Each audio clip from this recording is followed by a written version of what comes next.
I'm Tootie Wilson from TootieLicious.com. Today I'm going to teach you to make a sour cream dip with olives and cilantro. Let's get started. First you need 16 ounces of sour cream.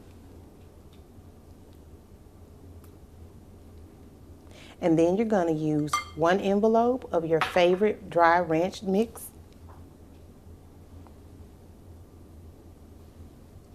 And these two alone make a pretty good dip, but you can always add stuff to it.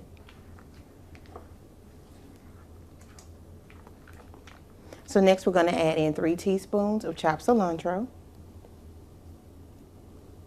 And then we're going to add in half a cup of chopped olives. Serve this with your favorite cracker or your favorite chip. It's really good at parties. And you don't have to use just black olives. You can use green olives or any kind of mixture of olives if you like, and it'll be just as good. So there you go. That's how you make sour cream dip with olives and cilantro.